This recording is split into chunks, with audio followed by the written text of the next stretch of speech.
우리 한번 선포할까요?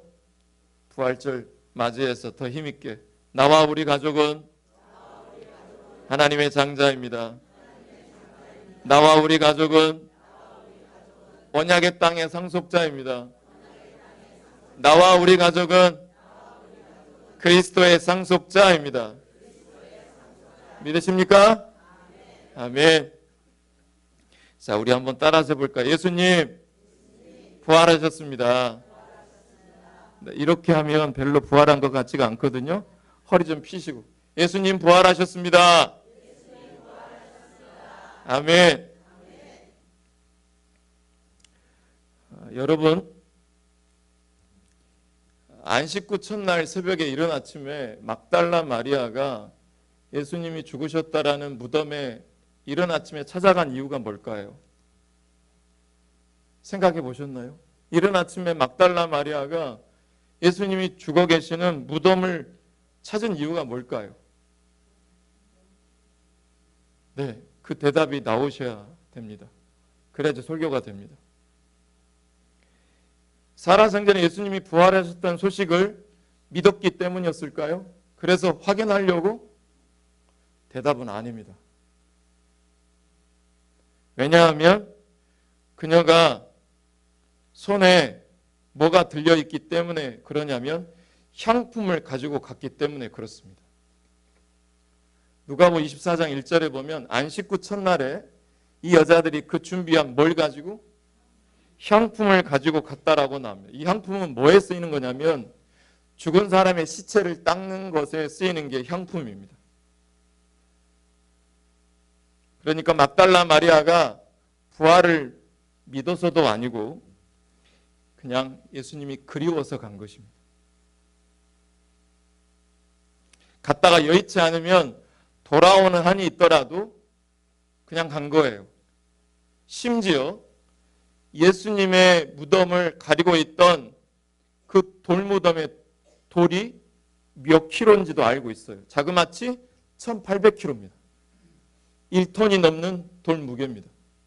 심지어 그 앞에 60명이 넘는 로마 병정이 교대로 예수님이 부활했단 말을 전혀 못하게끔 교대로 근무하게 만들어 버렸습니다. 어느 누구 하나 탈출할 수 없을 만큼 보안 1등급을 자랑하는, 거기서 탈출은 불가능하다는 것을 막달라 마리아도 알고도 갔습니다.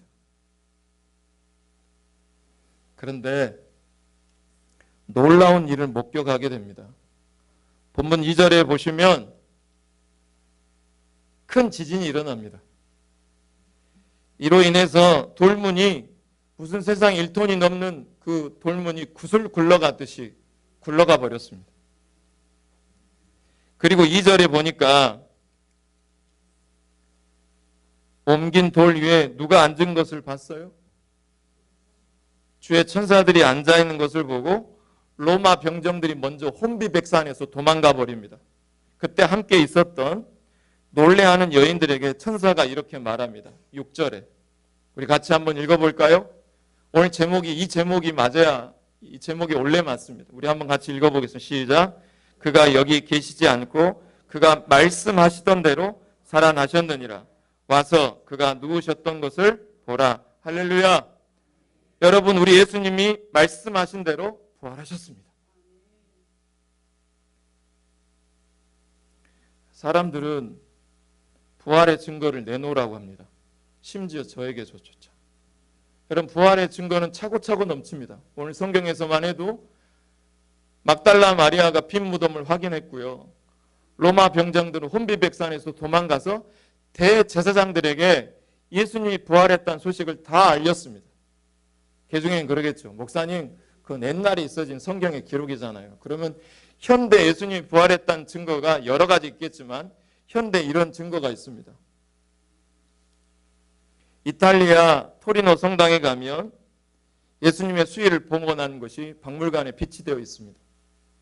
이런 관계된 모든 고증들이 점점 많이 나타나고 있죠. 그런데 여러분, 뭐니 해도 예수님이 부활했다라는 강력한 부활의 증거는 무엇이냐면 그게 무엇일까요? 여러분, 부활의 가장 강력한 증거가 무엇일까요? 우리 따라서 해볼까요? 제자들의 변화.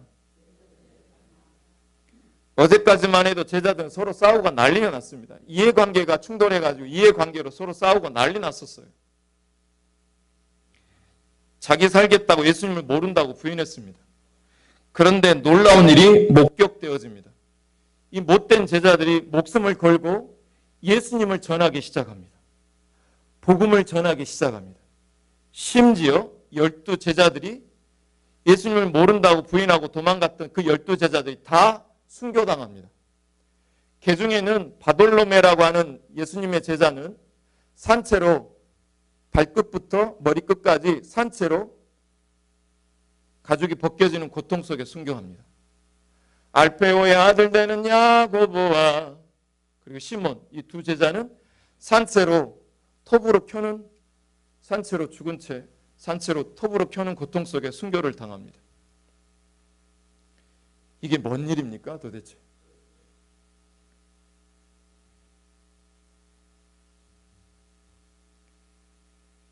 저는 최근에 이번 주에도 들었습니다. 어떤 어르신이 그러더라고요. 사람은 변한다 안 변한다. 사람은 고쳐서 쓰는 게 맞다 틀리다. 사람은 고쳐서 쓴다고 말하지 않습니다. 왜냐하면 사람은 변하지 않기 때문에 그렇습니다. 그러나 그 못된 제자들이 변했습니다. 못 본 척 외면하고 저주하고 부인하고 도망갔던 제자들이 변했습니다. 결론부터 이야기드릴게요. 왜 그랬냐면 갈릴리에서 부활하신 예수님을 자기가 경험했기 때문에 그렇습니다. 7절 한번 읽어볼까요? 시작. 그의 제자들에게 이르되 그가 죽은 자 가운데서 살아나셨고 먼저 갈릴리로 가시나니. 여러분, 이제 실제적으로 여러분이 이 말씀을 가지고 우리 스스로에게 질문해 보자고요. 부활하신 주님을 우리가 만나려면 우리는 어디로 가야 될까요?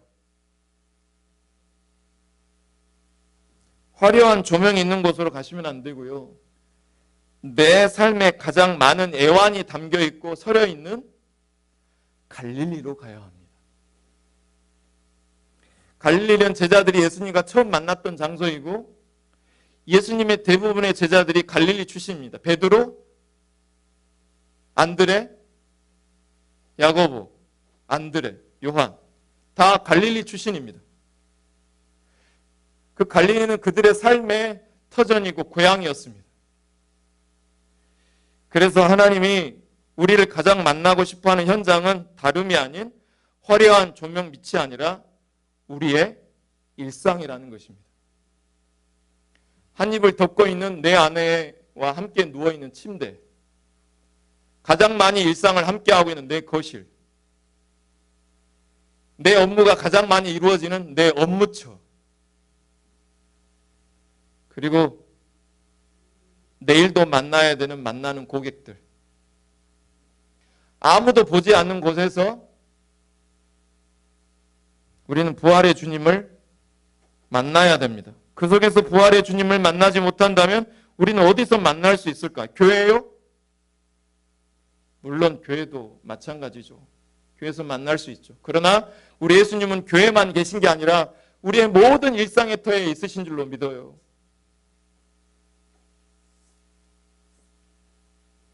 우리 예수님은요, 우리 영광교회가 교회가 아니라 한 사람 한 사람이 교회가 되기를 원하십니다. 믿으시면 아멘. 어디서요? 갈릴리에서. 내 일상에서.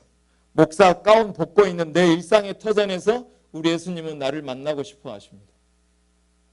여러분 앞에 목사인 것은 이 가운을 보이면 얼마든지 증거할 수 있지만 부활하신 주님을 진짜 만나야 되는 것은 내 일상이 있는 갈릴리에서 만날 수 있습니다.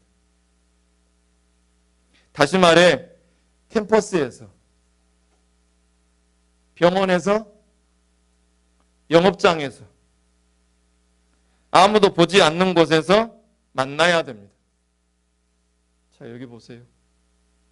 여러분, 매년마다 우리가 매해년마다 부활주일 때마다 제자들이 변했다, 바울이 변했다, 막달라 마리아가 변했다, 천사들이 뭐라 했네. 해도요, 가장 강력한 부활의 증거는 무엇이냐면, 따라서 해볼 거예요. 나의 변화. 더 크게 나의 변화. 바울이 고린도전서 15장 6절에서 10절에서 이런 말을 하죠. 부활의 주님을 일시에 봤다라는 사람들이 자그마치 500명이면 뭐하냐? 1000명이면 뭐하냐? 내가 부활을 확신한 이유는 많은 사람들이 그걸 믿고 지지하는 사람들이 많아서가 아니다. 내가 그냥 만나버렸다. 내 마음의 돌문이 굴러가 버렸다. 내 언어가 변하고 내 습관이 변하고 내 가치관이 변하고 내 말투가 변했다. 그래서 나 사울 큰 자가 아니라 바울 작은 자이다. 나의 나된 것은 다 하나님의 은혜이다.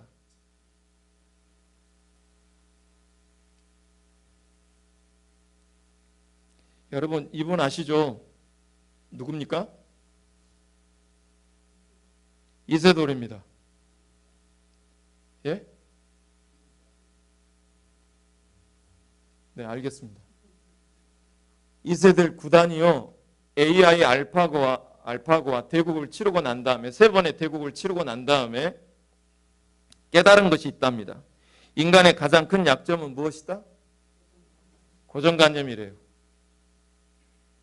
여러분, 예수님의 무덤 입구를 막았던 커다란 돌문보다 더 단단한 게 있대요. 그게 뭔지 아세요? 우리의 마음과 생각이래요.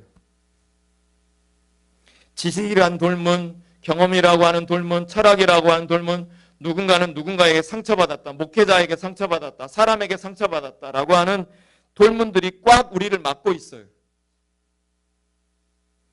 여러분, 이것이 열리는 것이 부활인 줄로 믿습니다. 2000년 전에 안식구 첫날 새벽에 주일 아침에 로마의 황제 이름으로 영구 폐쇄됐던 돌문이 구슬 굴러가듯이 굴러갔습니다. 그렇다면 이 아침에 우리에게도 부활의 주님을 확신하지 못하시는 분이 혹시 여기에 계십니까?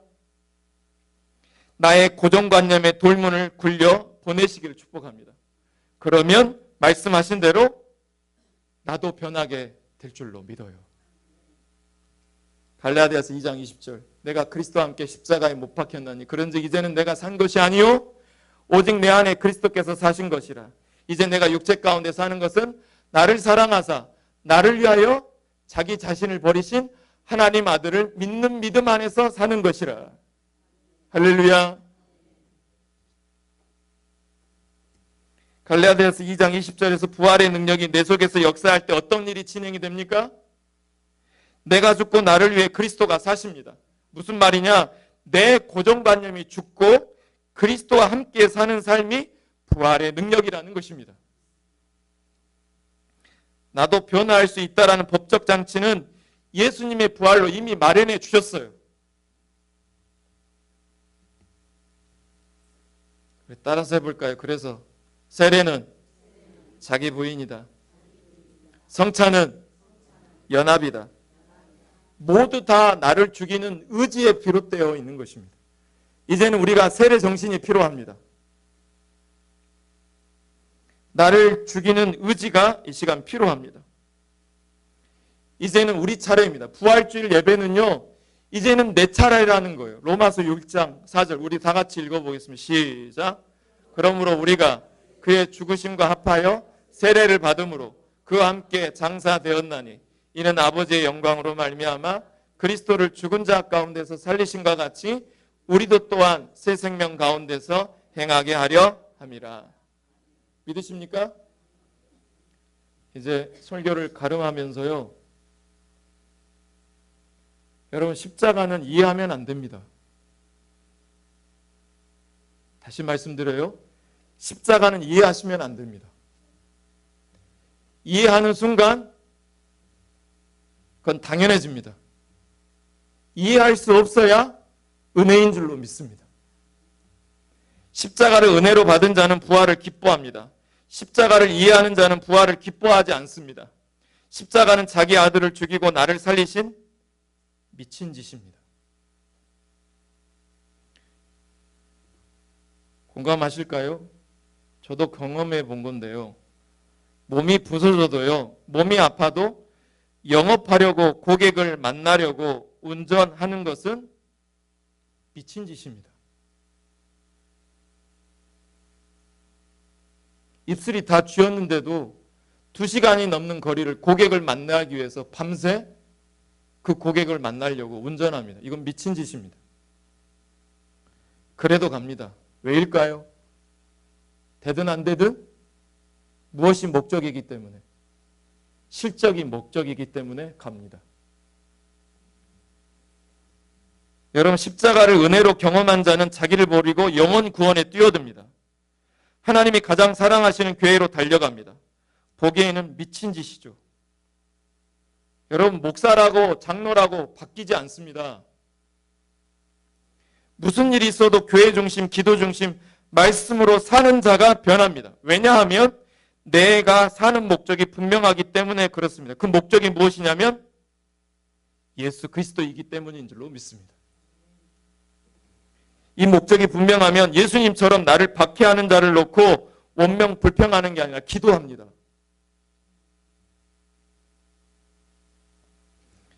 죽는 순간까지도 오른편의 강도에게 구원의 일을 행합니다.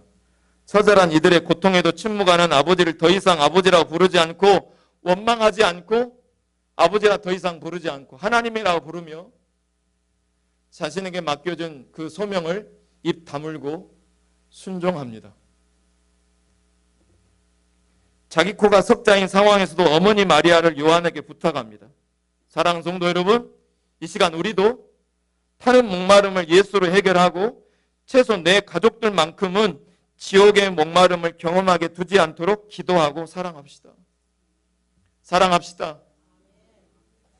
마리아가 제자들에게 달려가듯이 예수 부활을 내 삶으로 선포하고 다니십시다. 우리 따라서 해볼까요? 예수님 부활하셨습니다. 이제 나도 변하겠습니다. 다른 말 필요 없고요. 예수님이 부활한 것은 사실이니까 이 문구로 옆 사람에게 인사하게. 내가 변하겠습니다. 시작. 한마디 더요. 지켜보겠습니다. 시작. 제가 기도할게요. 하나님 아버지, 부활주의를 수없이 지낸 저희가 교회가 교회답지 못하고 목회자가 목회자답지 못하고 믿는 사람이 믿는 사람답지 못했습니다. 회개에만 머물고 회개 합당한 일상의 열매, 부활의 열매를 보이지 못했습니다. 이제는 세례를 통하여 자기 부인하고 성찬을 통하여 연합하여 육의 생각을 따르지 않고 영의 생각을 따르겠습니다. 내가 부활의 증인이 되고 싶습니다. 주여, 우리 영광교회를 도와 주시옵소서. 특별히 오늘 초대되어져 온 영혼을 주님 나라 가기까지 영원히 구원하여 주옵소서. 예수님 이름으로 기도합니다. 아멘.